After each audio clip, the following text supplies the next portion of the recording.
నమస్తే, welcome to స్వతంత్ర news. నేను మాదిరి. ముందుగా బులెటిన్ హెడ్లైన్స్ చూద్దాం. ఢిల్లీ బయలుదేరిన సీఎం రేవంత్ మిగిలిన ఎంపీ స్థానాల అభ్యర్థులపై చర్చించే ఛాన్స్. కేటీఆర్, హరీష్ రావు కూడా జైలుకెళ్తారు. తెలంగాణలో మెజారిటీ సీట్లు గెలుస్తామన్న రఘునందన్ రావు.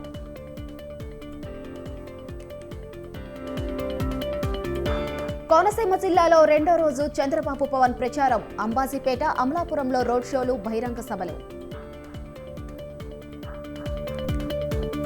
పొలిటికల్ హీట్ పెంచుతున్న ఉండి రాజకీయం. సాయంత్రం కార్యకర్తలతో రామరాజు సమావేశం.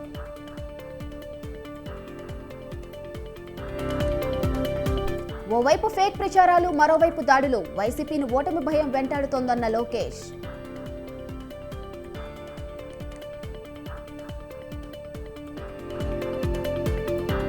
రాచకొండలో భారీగా డ్రగ్స్ పట్టివేత. 4 డ్రగ్స్ పెడ్లర్లు, 3 కస్టమర్లు అరెస్ట్.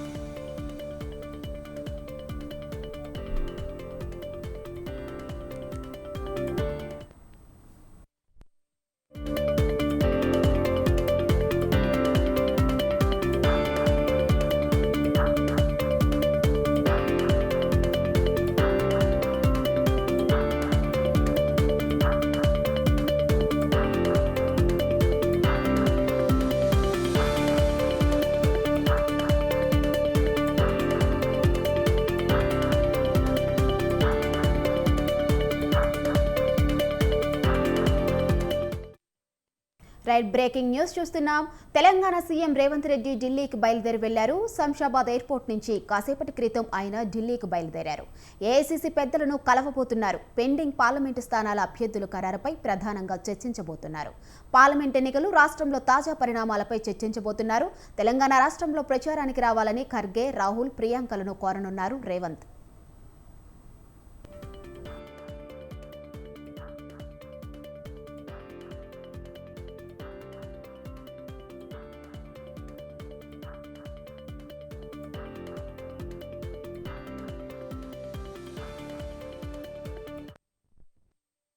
తెలంగాణ సీఎం రేవంత్ రెడ్డి ఢిల్లీకి బయలుదేరి వెళ్లారు.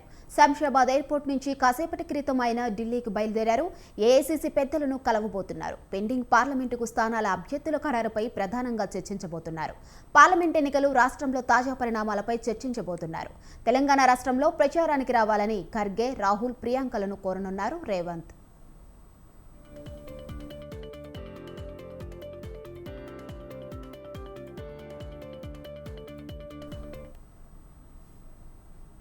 తెలంగాణ కాంగ్రెస్ ఇంకా ఎందుకు అభ్యర్థులను ప్రకటించలేకపోతుంది? 3 స్థానాల్లో హస్తం నేతలకు అభ్యర్థులు కరువయ్యారా? సామాజిక సర్దుబాటు కోసమే ఆచితూచి అడుగులు వేస్తుందా? ఇంతకీ పెండింగ్లో పెట్టిన 3 స్థానాలపై కాంగ్రెస్ వ్యూహం ఏమిటి?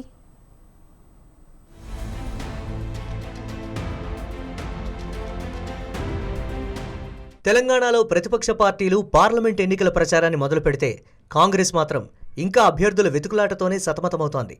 ఇప్పటికే 14 నియోజకవర్గాల అభ్యర్థులను ప్రకటించిన కాంగ్రెస్ ఇంకో 3 స్థానాలను పెండింగ్లో పెట్టింది. 3 స్థానాల్లో హైదరాబాద్ స్థానానికి అభ్యర్థిని ప్రకటించడానికి పెద్ద ఇబ్బంది లేకపోయినా మిగతా 2 స్థానాలపై కాంగ్రెస్ హైకమాండ్ తర్జన భర్జన పడుతోంది. ఖమ్మం, కరీంనగర్ సెగ్మెంట్లలో ఎవరిని అభ్యర్థిగా ప్రకటించాలనే విషయంలో హస్తం నేతలు ఒక నిర్ణయానికి రాలేకపోతున్నారు.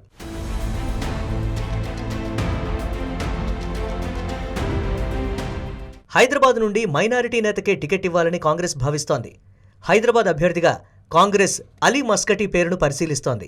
బీజేపీ తరపున మహిళా నేత బరిలో ఉన్న కారణంగా మైనారిటీ మహిళా నేతకు అవకాశమిస్తే బాగుంటుందనే చర్చ కూడా నడుస్తోంది. సుప్రీంకోర్టు అడ్వకేట్ తుబ్సుం పేరును కాంగ్రెస్ పరిశీలిస్తోంది.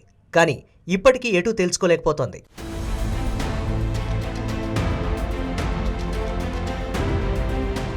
పార్లమెంట్ ఎన్నికల హడావిడి మొదలు కాకముందే కాంగ్రెస్లో ఖమ్మం సీటు ఒక హాట్ టాపిక్గా మారింది. ఉమ్మడి ఖమ్మం జిల్లాలో 1 సీటు మినహా మిగతా అన్ని అసెంబ్లీలు కాంగ్రెస్ ఖాతాలోనే ఉన్నాయి కాబట్టి అక్కడ ఎవరు బరిలో ఉన్నా గెలుపు కాంగ్రెస్దేనని అన్ని పార్టీల నేతలు చెప్తున్నారు. ఇక బీఆర్ఎస్కి అక్కడ ఉన్న ఏకైక ఎమ్మెల్యే తెల్లం వెంకట్రావు కూడా ఇటీవలే కాంగ్రెస్లో చేరారు. దీంతో ఖమ్మం కాంగ్రెస్ కంచుకోటగా మారింది. ఇక అక్కడ టికెట్ కోసం 3 మంత్రులు పోటీ పడుతున్నారు. తన తమ్ముడికి టికెట్ ఇస్తే గెలిపించే బాధ్యత తాను తీసుకుంటానని మంత్రి పొంగులేటి పార్టీ పెద్దలకు చెప్పినట్లు సమాచారం. తన సతీమణి నందినికి టికెట్ కేటాయించాల్సిందిగా డిప్యూటీ సీఎం భట్టి హైకమాండ్కు విన్నవించినట్లు తెలుస్తోంది. మరో మంత్రి తుమ్మల సైతం తమ కుమారుడు యుగేందర్కు ఖమ్మం సీటు ఇవ్వమని కోరారు. సీనియర్ నేత విహెచ్, వ్యాపారవేత్త వంకాయలపాటి రాజేంద్ర ప్రసాద్ సైతం ఖమ్మం టికెట్ కోసం అధిష్టానాన్ని కలిశారు. ఇక పొంగులేటి వియ్యంకుడు రఘురామిరెడ్డి పేరు, తమ్ముడు ప్రసాద్ రెడ్డి పేరు కూడా అధిష్టానం పరిశీలిస్తున్నట్లు తెలుస్తోంది. ఇప్పటికే రెడ్డి సామాజిక వర్గానికి 6 టికెట్లు ఇవ్వడంతో ఖమ్మం స్థానాన్ని కమ్మ లేదా బీసీలకు ఇవ్వాలనే డిమాండ్ వినిపిస్తోంది.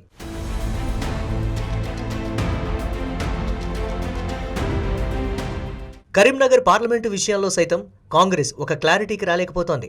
కరీంనగర్ నుండి పోటీ చేయాల్సిందిగా ఎమ్మెల్సీ జీవన్ రెడ్డిని అధిష్టానం కోరగా జీవన్ రెడ్డి మాత్రం తాను నిజామాబాద్ నుండి పోటీ చేస్తానని చెప్పడంతో కరీంనగర్ టికెట్ పెండింగ్లో పడింది. ఇక ఆ స్థానం నుండి పోటీ కోసం ప్రవీణ్ రెడ్డి, వెల్చాల రాజేందర్ పేర్లు బలంగా వినిపిస్తున్నాయి. రెడ్లకి ఇవ్వాల్సిన సీట్లు ఇచ్చామని, కరీంనగర్లో వెలమ సామాజిక వర్గానికి టికెట్ ఇస్తే బాగుంటుందని పార్టీలో కొందరు అభిప్రాయపడుతున్నారు. ఇక కరీంనగర్ పార్లమెంటు స్థానంలో వెలమ సామాజిక వర్గానికి చెందిన ఓటర్లు ఎక్కువగా ఉంటారు కాబట్టి ఆ సామాజిక వర్గానికి చెందిన రాజేందర్ రావు పేరు బలంగా వినిపిస్తోంది. ఇక ఆ పార్లమెంటు పరిధిలోని మంత్రులు సైతం టికెట్ ఎవరికిచ్చినా తమకు అభ్యంతరం లేదని చెప్పడంతో కరీంనగర్ పార్లమెంటు అభ్యర్థి విషయంలో నిర్ణయం తీసుకోవడం పార్టీకి తలనొప్పిగా మారింది. ఇక కరీంనగర్ పార్లమెంటు స్థానాన్ని బీసీ నేతకిస్తే బాగుంటుందని కొందరు నేతలు డిమాండ్ చేస్తున్నట్లు సమాచారం. ఇక ఈ నెల 13న సీఈసీ మీటింగ్లో పెండింగ్లో ఉన్న 3 స్థానాలపై నిర్ణయం తీసుకుంటారని తెలుస్తోంది. ఈ 3 స్థానాలు ఒకదానిపై ఒకటి ముడిపడి ఉన్నట్లు హస్తం నేతలు చెబుతున్నారు. సామాజిక సమీకరణాల సర్దుబాటులో ఎవరికి టికెట్ గల్లంతవుతుందో, ఎవరు గట్టెక్కుతారో చూడాలి.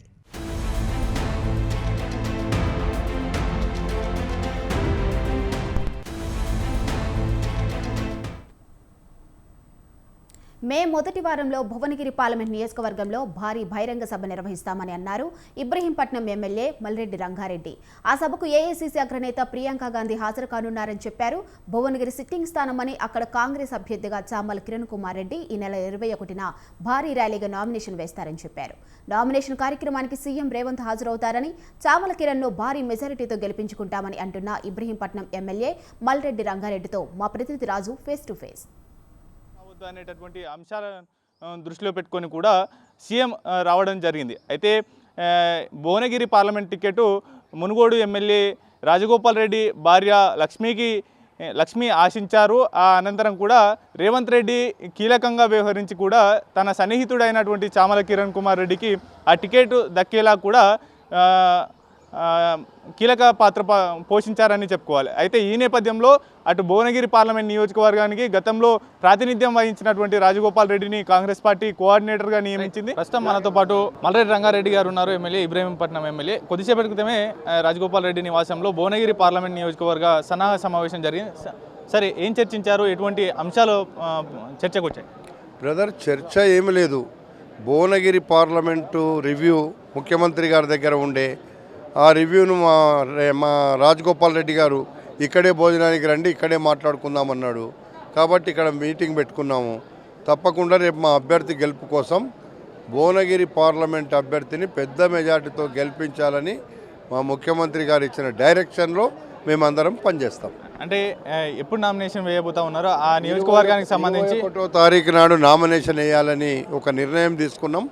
అదే రోజు పెద్ద ర్యాలీ ఉండాలని మేము పర్మిషన్ తీసుకోవాలని చెప్పిండ్రు. 21 నాడు మాకు భువనగిరిలో నామినేషన్ ఉంటుంది.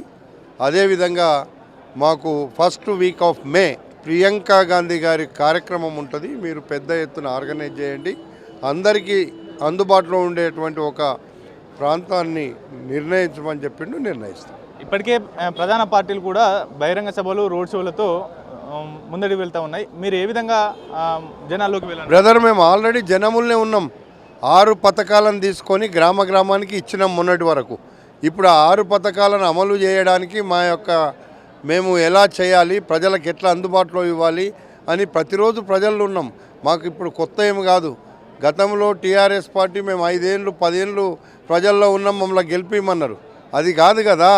మేము అన్న మాట నిలబెట్టుకొని 6 పథకాలు అమలు చేసేట్లో ముందుకెళ్తున్నాం. ఇంకా రేపు పొద్దుగల్లా అమలు చేయాల్సినవి చాలా ఉన్నాయి. అవి అన్నిటిని కూడా ఆ కార్యక్రమాలను ప్రజలకు అందించడానికి ప్రయత్నం చేస్తాం. భువనగిరిలో ఎట్లా ఉంది సార్? ఇప్పుడు చామల కిరణ్ కుమార్ రెడ్డిని అభ్యర్థిని ప్రకటించిన తర్వాత సర్వేలు ఏం చెప్తా ఉన్నాయి? భువనగిరిలో చామల కిరణ్ కుమార్ రెడ్డి విజయానికి ఢోకా లేదు. మెజారిటీ ఎంత అని పని చేయమని ముఖ్యమంత్రి గారు చెప్పిండ్రు. సర్వేలన్నీ చెప్తున్నాయి. భువనగిరిలో మాకు ఏమాత్రం కూడా ఇబ్బంది లేకుండా కిరణ్ను గెలిపించే బాధ్యత మాది, మా భువనగిరి నియోజకవర్గ ప్రజలదని చెప్పి సందర్భంగా మనం ఇది ఓవరాల్గా మే మొదటి వారంలో భువనగిరి పార్లమెంట్ నియోజకవర్గంలో ఎట్టి పరిస్థితుల్లో భారీ బహిరంగ సభను నిర్వహించబోతా ఉన్నాం. దానికి ఏఐసిసి అగ్రనేతగా ఉన్న ప్రియాంక గాంధీ కూడా హాజరు కాబోతా ఉన్నారు. 21వ తేదీన ఈ నెల 21వ తేదీన భువనగిరి పార్లమెంట్ నియోజకవర్గ అభ్యర్థిగా చామల కిరణ్ కుమార్ రెడ్డి కాంగ్రెస్ తరఫున నామినేషన్ దాఖలు చేస్తారంటూ కూడా మల్రెడ్డి రంగారెడ్డి గారు చెప్తున్నటువంటి పరిస్థితి ఉంది. కెమెరా పర్సన్ మలిబాబుతో రాజు, స్వతంత్ర టీవీ, హైదరాబాద్. రంజాన్ పండుగ సందర్భంగా కాంగ్రెస్ సీనియర్ నేత షబ్బీర్ అలీ నివాసానికి వెళ్లారు ముఖ్యమంత్రి రేవంత్ రెడ్డి. షబ్బీర్ అలీని కలిసి రంజాన్ పండుగ శుభాకాంక్షలు తెలిపారు.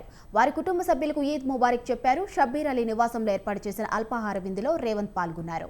రేవంత్ వెంట దానం నాగేందర్, ఇతర కాంగ్రెస్ నేతలు ఉన్నారు.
తెలంగాణలో లోక్సభ ఎన్నికల హీట్ పెరుగుతుంది. రాష్ట్రంలోని 17 పార్లమెంట్ నియోజకవర్గంలో అత్యధిక స్థానాల్లో పాగా వేసేందుకు బీజేపీ అధిష్టానం ప్రయత్నాలు షురూ చేసింది. ఇప్పటికే నియోజకవర్గాల వారీగా అభ్యర్థులను ప్రకటించిన బీజేపీ ప్రచారంలోనూ దూకుడు పెంచేందుకు సన్నద్ధమవుతుంది. ఈ క్రమంలో నేటి నుంచి వరుసగా పార్లమెంటు స్థాయిలో బూత్ అధ్యక్షుల సమ్మేళనాలు నిర్వహించనున్నారు. నేటి నుంచి 5 రోజుల్లో అన్ని పార్లమెంట్ నియోజకవర్గాల్లో సమ్మేళనాలు పూర్తికి కమలనాథులు ప్లాన్ చేశారు.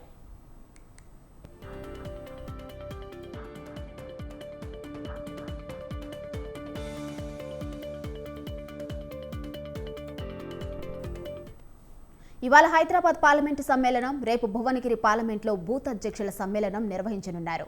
రాష్ట్ర అధ్యక్షుల ఆధ్వర్యంలో ఈ సమ్మేళనాలు జరగనున్నాయి. ఈ నెల 12న వరంగల్, మహబూబ్ నగర్ పార్లమెంట్ నియోజకవర్గాల్లో, 13వ తేదీన ఆదిలాబాద్, కరీంనగర్, సికింద్రాబాద్, నాగర్ కర్నూల్, మహబూబ్ నగర్, ఖమ్మం పార్లమెంట్ నియోజకవర్గాల్లో, 14వ తేదీన పెద్దపల్లి, జహీరాబాద్ పార్లమెంట్ నియోజకవర్గాల్లో, 15వ తేదీన నిజామాబాద్ పార్లమెంట్ నియోజకవర్గంలో బూత్ అధ్యక్షుల సమ్మేళనం నిర్వహించనున్నారు.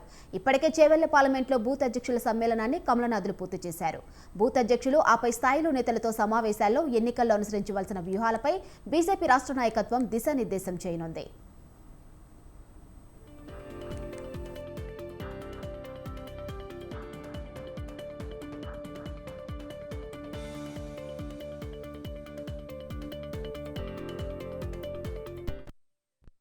మరోవైపు ఈ నెల 11, 12, 13వ తేదీల్లో మండల స్థాయి మీటింగులు, 15, 16, 17వ తేదీల్లో ఇంటింటికి బీజేపీ కార్యక్రమాలను రాష్ట్ర వ్యాప్తంగా నిర్వహించనున్నారు.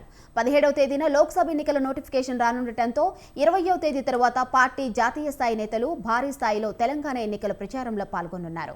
అసెంబ్లీ ఎన్నికల తరహాలో మూకుమ్మడిగా ప్రచారం చేసేందుకు బీజేపీ అగ్రనాయకత్వం ప్లాన్ చేస్తుంది. దేశంలో ఎన్నికలు పూర్తయిన ప్రాంతాల నుంచి ముఖ్య నేతలు తెలంగాణలో ప్రచారానికి రానున్నారు. మొత్తానికి 20వ తేదీ తర్వాత రాష్ట్రంలో బీజేపీ అభ్యర్థుల ఎన్నికల ప్రచారం హోరెత్తనుంది.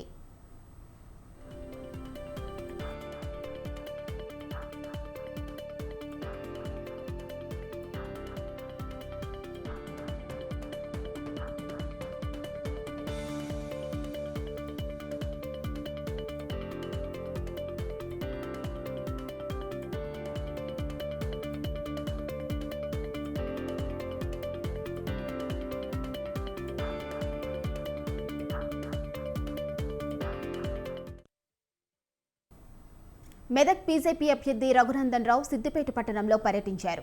డిగ్రీ కాలేజ్ కోమటి చెరువు వద్ద మార్నింగ్ వాకర్స్ ను కలిసి మాట్లాడారు. దేశంలో ప్రధాని మోదీ చేస్తున్న అభివృద్ధి గురించి వివరించారు.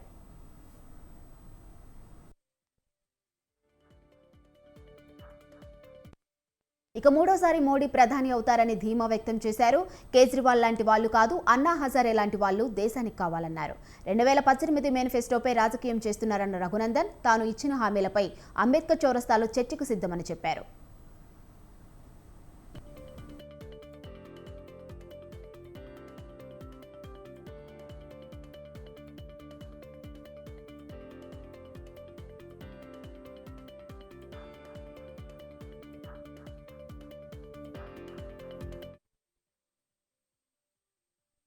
అమాయకులైనటువంటి ఉద్యోగులను తీసుకుపోయి వాళ్ళతోటి పోయిన అసెంబ్లీ ఎన్నికలలో దుబ్బాకలో ఏ ప్రయోగం చేసినో అదే ప్రయోగం చేద్దామని మళ్ళీ హరీష్ రావు ఆలోచించిండు. పాపం ప్రయోగం బెడిసి కొట్టింది. వాళ్ళని కూడా హరీష్ రావు కాపాడలేడు. అందుకని సిద్దిపేటలో ఉన్న ప్రభుత్వ ఉద్యోగ మిత్రులందరూ కూడా నేను 2 చేతులు జోడించి సవినయంగా చేసేటువంటి అప్పీల్, దయచేసి హరీష్ రావు ట్రాప్లో పడకండి. హరీష్ రావు కుటుంబంలో ఒకరిద్దరు ఇప్పటికే శ్రీకృష్ణ జన్మస్థానానికి పోయినరు. త్వరలోనే హరీష్ రావు గారు, వెంకటరామరెడ్డి గారు, ఇంకో మిగతా వాళ్ళంతా కూడా అదే లైన్లో ఉంటారు. కాబట్టి జైల్లో నుంచి పరిపాలన మనకొద్దు. అమాయకులైనటువంటి ఉద్యోగులను తీసుకుపోయి వాళ్ళతోటి పోయిన అసెంబ్లీ ఎన్నికలలో దుబ్బాకలో ఏ ప్రయోగం చేసినో అదే ప్రయోగం చేద్దామని మళ్ళీ హరీష్ రావు ఆలోచించిండు. పాపం ప్రయోగం బెడిసి కొట్టింది. వాళ్ళని కూడా హరీష్ రావు కాపాడలేడు. అందుకని సిద్దిపేటలో ఉన్న ప్రభుత్వ ఉద్యోగ మిత్రులందరూ కూడా నేను 2 చేతులు జోడించి సవినయంగా చేసేటువంటి అప్పీల్, దయచేసి హరీష్ రావు ట్రాప్లో పడకండి. హరీష్ రావు కుటుంబంలో ఒకరిద్దరు ఇప్పటికే శ్రీకృష్ణ జన్మస్థానానికి పోయినరు. త్వరలోనే హరీష్ రావు గారు, వెంకటరామరెడ్డి గారు, ఇంకో మిగతా వాళ్ళంతా కూడా అదే లైన్లో ఉంటారు. కాబట్టి జైల్లో నుంచి పరిపాలన మనకొద్దు. అమాయకులైనటువంటి ఉద్యోగులను తీసుకుపోయి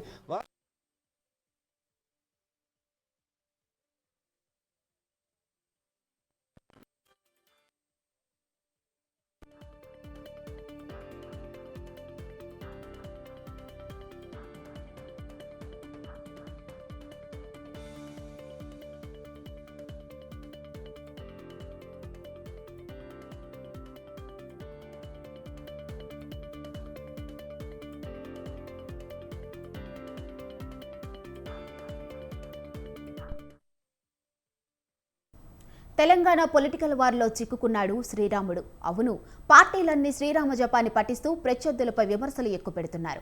దీంతో ప్రధాన పార్టీలైన బీజేపీ, కాంగ్రెస్, బీఆర్ఎస్ల మధ్య డైలాగ్ వార్ నడుస్తోంది. రాముడు అందరువాడంటూ హస్తం గులాబీ నేతలు సెటైర్లు వేస్తుంటే వారికి ధీటుగా కౌంటర్ ఇస్తున్నారు కమలనాథులు. దీంతో తెలంగాణలో రాముడు చుట్టూ రాజకీయం రసవత్తరంగా సాగుతుంది.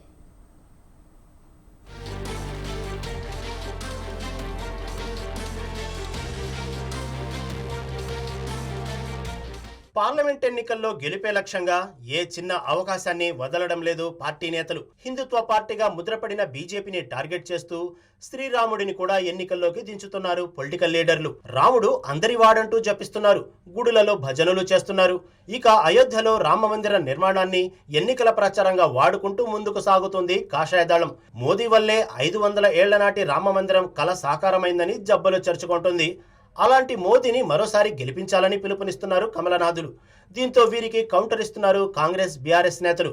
జై శ్రీరామ్ అనడం తప్ప చేసేదేమీ ఉండదని మాజీ మంత్రి కేటీఆర్ సెటైర్లు వేశారు. రాముడు అందరివాడు, రాముడితోని మనకేం పంచాయతీ, ఆయన బీజేపీ మనిషేం కాదు, లోకప్రియుడు అన్నారు కేటీఆర్. తన పేరులోనే రాముడు ఉన్నాడని తెలిపిన ఆయన రాముడి పేరుతో రాజకీయం చేస్తూ ఓట్లు అడుగుతున్నారని ఫైర్ అయ్యారు. రాముడికి మొక్కుదాం, బీజేపీని తొక్కుదాం అన్న నినాదంతో ముందుకు వెళ్దామని పార్టీ శ్రేణులకు పిలుపునిచ్చారు. మరోపక్క హనుమాన్ చాలీసా చదివి అందరినీ అబ్బురపరిచారు బీఆర్ఎస్ అగ్రనేత హరీష్ రావు. జై శ్రీరామ్ అంటారు. ఏమన్నా అంటే గట్టిగా అడిగినామంటూ ఏం చేసినావా, జై శ్రీరామ్ అంటారు. మనకు రామునితో పంచాయతీ లేదు. రామునికి మొక్కుదాం, కానీ బీజేపీని మాత్రం పండబెట్టి తొక్కుదాం, అదే నినాదం ఇస్తాం. ముందుకు పోదాం, రాముడికి మొక్కుదాం, బీజేపీని తొక్కుదాం. రామునితో మనకేం పంచాయతీ, ఆయన బీజేపీ పార్టీ కాదు కదా, ఆయన అందరి మనిషి. రాముడు అందరివాడు, నా పేరులో కూడా రాముడు ఉన్నాడు. రాముడు అందరివాడు, రాముడితో మనకు పంచాయతీ లేదు. రాముడేం బీజేపీ మనిషి కాదు, రాముడు అందరివాడు, లోకప్రియుడు. అట్లాంటి రాముడితో మనకు తగాదా లేదు. కానీ రాముడు పేరు చెప్పుకొని రాజకీయం చేసే బీజేపీని మాత్రం తప్పకుండా వంగవేటి తన్నాలి. ఇక కాంగ్రెస్ నేతలు కూడా అదే రేంజ్ లో కమలనాథులపై సెటారికల్ కామెంట్స్ విసురుతున్నారు.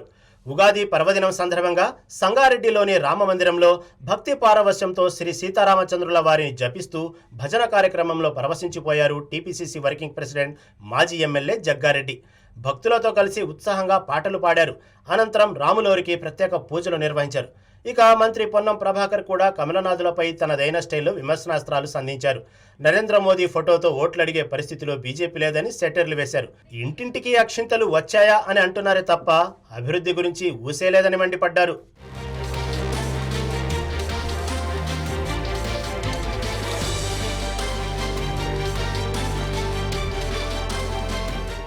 ఇలా మొత్తానికి శ్రీరామచంద్రమూర్తి కూడా తెలంగాణ ఎన్నికల్లో నేతల అజెండా మారిపోయారు. వీళ్ళు వాళ్ళు అని కాదు, ప్రధాన పార్టీ నేతలంతా రామనామ జపం చేస్తున్నారు. మరి కమలనాథులు కలలు కంటున్న అయోధ్య మందిరం బీజేపీకి భారీగా ఓట్లను కురిపిస్తుందా? ఆ లోకప్రియుడు రాములోరి కరుణా కటాక్షం ఎవరిపై ఉంటున్నదని తెలియాలంటే ఎన్నికల ఫలితాల వరకు వేచి చూడాల్సిందే.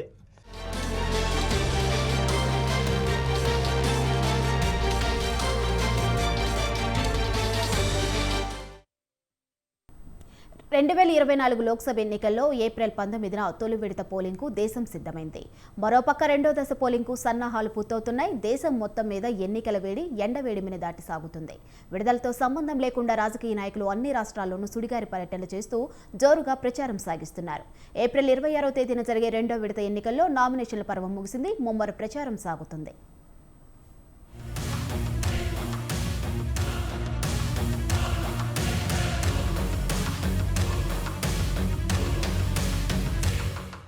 రెండు 2024 లోక్సభ ఎన్నికలు ప్రచారం జోరందుతుంది. రెండో విడత నామినేషన్ల ఘట్టం పూర్తయింది. రెండో దశలో పోటీ పడుతున్న ప్రముఖులలో కాంగ్రెస్ నాయకుడు రాహుల్ గాంధీ ఉన్నారు. లోక్సభ స్పీకర్ ఓం బిర్లా, కేంద్ర మంత్రి గజేంద్ర సింగ్ షెకావత్, కేరళ నుంచి సిపిఐ జనరల్ సెక్రటరీ డి రాజసతిమణి అన్ని రాజా, కాంగ్రెస్ నేతలు శశి థరూర్, కేంద్ర మంత్రి రాజీవ్ చంద్రశేఖర్, సినీ నటుడు సురేష్ గోపి వంటి వారు ఉన్నారు. అయితే కేరళ వైనాడ్ నుంచి రాహుల్ గాంధీ, రాజస్థాన్ కోట నుంచి స్పీకర్ ఓం బిర్లా ఎన్నికలు ఎదుర్కొంటున్నారు. కేరళలోనే పతినితిట్ట నియోజకవర్గంలో కాంగ్రెస్ నుంచి యాంటోనీ పోటీ చేస్తుంటే, అదే నియోజకవర్గం నుంచి సీనియర్ కాంగ్రెస్ నేత మాజీ కేంద్ర మంత్రి ఏకే యాంటోనీ కుమారుడు అనిల్ కే యాంటోనీ బీజేపీ నుంచి పోటీ చేయడం విశేషం.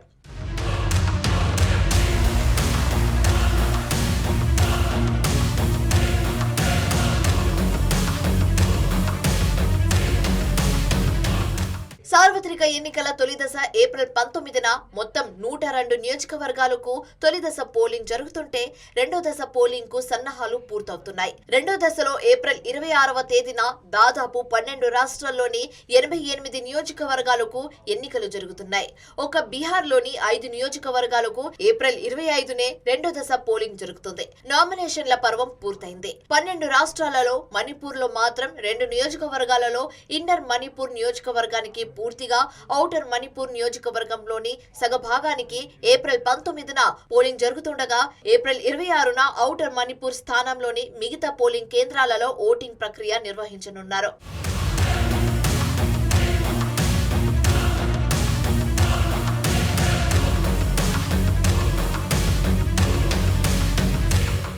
పార్లమెంట్ ఎన్నికలు రెండో దశలో అస్సాంలో 5, బీహార్లో 5, ఛత్తీస్గఢ్లో 3, కర్ణాటకలో 14, కేరళలో మొత్తం 20 నియోజకవర్గాలు, మధ్యప్రదేశ్లో 7, మహారాష్ట్రలో 8, రాజస్థాన్లో 13, ఉత్తరప్రదేశ్లో 8, పశ్చిమ బెంగాల్లో 3, జమ్మూ కశ్మీర్, త్రిపుర, పాండిచేరి, అండమాన్ నికోబార్ దీవుల్లో 1 నియోజకవర్గాలకు, మణిపూర్లో ఔటర్ మణిపూర్ నియోజకవర్గంలో సగం పోలింగ్ కేంద్రాలను ఎన్నికలు జరుగుతాయి.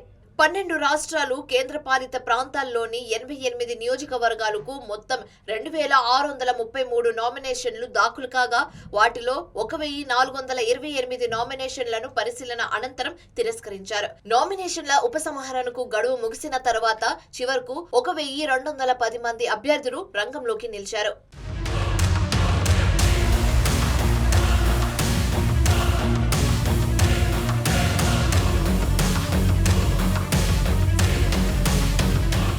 కేరళలో మొత్తం 20 నియోజకవర్గాలకు మొత్తం 500 మంది బరిలో ఉన్నారు. కర్ణాటకలో రెండో విడత పోలింగ్ జరిగే 14 నియోజకవర్గాల్లోనూ 491 మంది అభ్యర్థులు తమ అదృష్టాన్ని పరీక్షించుకోనున్నారు.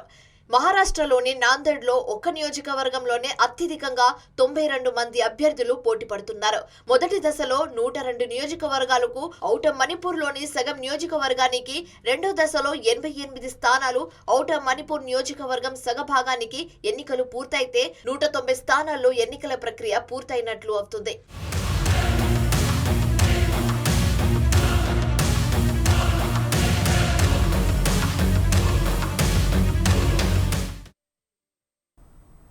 టెస్లా, స్పేస్ ఎక్స్ సంస్థల అధినేత ఎలాన్ మస్క్ ఈ నెలలో భారత్కు రానున్నారు. ప్రధాని మోదీతోనూ భేటీ కానున్నారు. ఈ మేరకు భారత పర్యటన, ప్రధానితో భేటీని ధృవీకరిస్తూ ఎక్స్ వేదికగా మస్క్ స్పందించారు.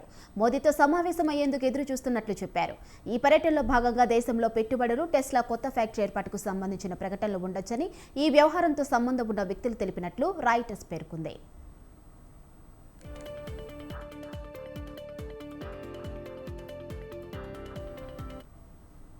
ఇక ఢిల్లీలో ఏప్రిల్ 22న ప్రధానితో మస్క్ భేటీ కానున్నారని సంబంధిత వర్గాలు తెలిపాయి. ఆపై తన ప్రణాళికలను వేరేగా వెల్లడించారని పేర్కొన్నాయి. విద్యుత్ కాల తయారీ ప్లాంట్ ఏర్పాటుకు స్థల పరిశీలన కోసం టెస్లా ప్రతినిధులు భారత్లో సందర్శించనున్నారని ఇదివరకే వార్తలు వచ్చాయి. ఏప్రిల్ నెలలోనే ఈ పర్యటన ఉంటుందని ప్రచారం జరిగింది. మరోవైపు టెస్లా ప్లాంట్ను ఆకర్షించేందుకు వివిధ రాష్ట్రాలు పోటీ పడుతున్నాయి. ఇందులో గుజరాత్, మహారాష్ట్ర, తెలంగాణ, తమిళనాడు రాష్ట్రాలు ఉన్నాయి. టెస్లాతో సంప్రదింపులు జరుపుతున్నట్లు తెలంగాణ ఇప్పటికే ప్రకటించింది.